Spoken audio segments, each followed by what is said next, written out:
है और इस समय हम जगदलपुर से लगभग 130 किलोमीटर का सफ़र हमने तय कर लिया है और आगे का सफ़र जारी है।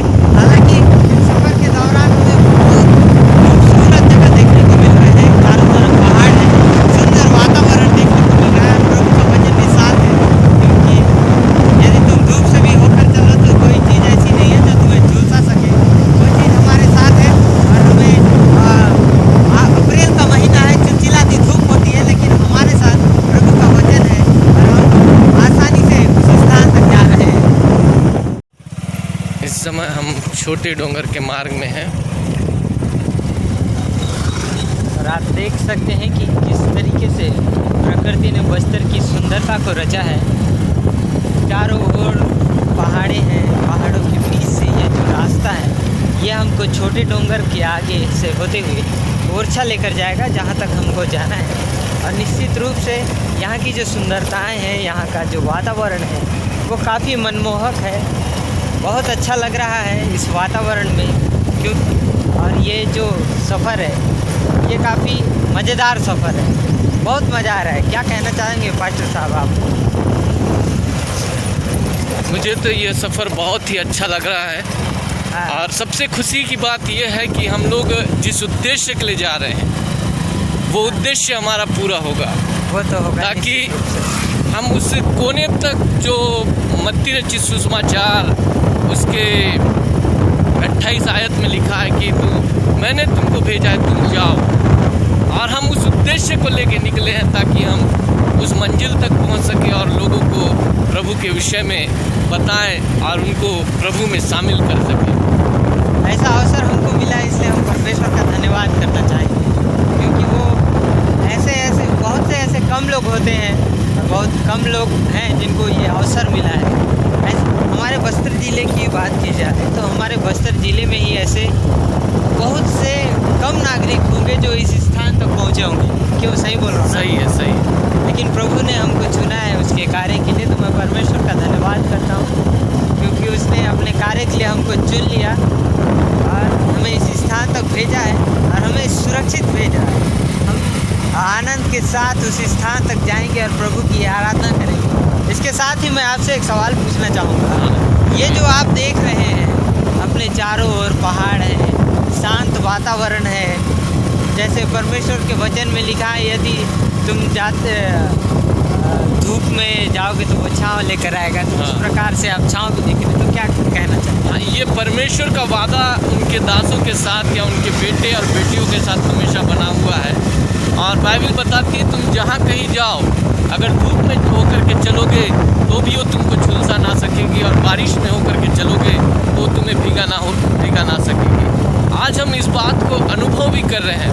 हम जगदलपुर से निकले हैं, लगभग 100-120 किलोमीटर से ज़्यादा की दूरी तय कर चुके हैं, और उसके बावजूद भी हमको किसी भी जगह पर अभी तक गर्मी का एहसास नहीं हुआ है। सबसे बड़ी बात यह है, और हमने धूप अब तक नहीं देखा है। बहुत सही, क्योंकि परमेश्वर ने जो वादा हमसे किया है वो एक ना एक दिन ज़रूर पूरा होता है। और ये आप सभी भी अनुभव कीजिए, जितने लोग वीडियो देखेंगे, क्योंकि परमेश्वर ने जो बोला है वो ज़रूर से पूरा करना है। यहाँ की जो पहाड़े हैं, यहाँ की जो सुंदरता है, इसके विषय में क्या कहेंगे आप?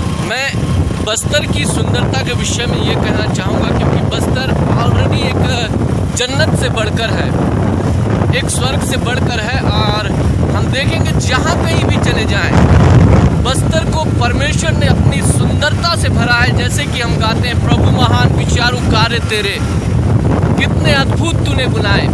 और हम इस बात के लिए आनंदित हैं कि बस्तर को परमेश्वर ने इतने सुंदर रीति से रचा और हमको इस जगह पर पैदा किया है, हमको इस माटी से बनाया ताकि हम उसकी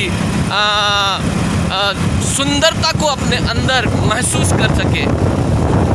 मैं आपको और एक बात बताना चाहूँगा। हम जिस रास्ते पर हैं, ये रास्ता छोटे डोंगर से ओरछा और अबूझमाड़ को लेकर जाती है। अबूझमाड़ का नाम जैसे ही जहन पे आता है, हम समझ जाते हैं कि अबूझमाड़ क्या है। अबूझमाड़ वही क्षेत्र है, वही इलाका है जिसे नक्सलियों की राजधानी कहा जाता है, जहां नक्सलियों के सबसे शीर्ष नेता मौजूद होते हैं, जहां उनके की उपस्थिति होती है वहाँ हम जा रहे हैं, उस क्षेत्र में जा रहे हैं, लेकिन निर्भीक रूप से हम जा रहे हैं क्योंकि परमेश्वर हमारे साथ है, हमें किसी भी प्रकार की कोई हानि नहीं होगी। और ये जो इलाका है, इस इलाके में एक बार फिर से शांति उत्पन्न हो रहा है। इस जगह जब परमेश्वर का वचन पहुंचेगा तो निश्चित रूप से धीरे धीरे करके नक्सलवाद भी खत्म होगा।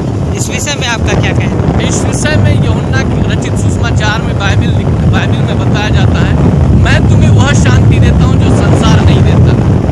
आज जब हम इस जगह पर उपस्थित हैं, वही शांति को पहुंचाने के लिए उस शांति के दूत का संदेश जो वो स्वर्ग को छोड़ करके हमारे बीच में आया और हमें वह शांति का संदेश दिया, ताकि हम इस शांति के संदेश को जगह जगह पहुंचा सकें। लोगों के अंदर जो राक्षस बैठा हुआ है या क्रूरता बैठी हुई है, वो परमेश्वर के संदेश को सुन करके उसके अंदर वो शांति परमेश्वर भेजता है, ताकि वो परमेश्वर की उपस्थिति को महसूस करे।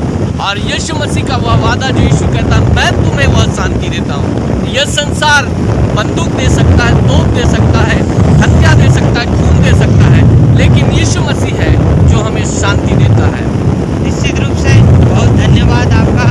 और परमेश्वर से प्रार्थना भी है कि बहुत जल्द परमेश्वर का जो वचन है वो उन लोगों तक पहुँचे जहाँ तक अभी नहीं पहुँच पाया है, हमारे माध्यम से। और इस जगह में जो रहते हैं ग्रामीण, जो परमेश्वर का काम कर रहे हैं, जो दास हैं प्रभु के, उन्हें भी परमेश्वर अपनी अनुग्रह और सामर्थ्य भरे, ताकि वो उन अंदरूनी क्षेत्रों में जाकर परमेश्वर के वचन का सुसमाचार सुनाएं और जल्द से जल्द बस्तर से नक्सलवाद खत्म हो।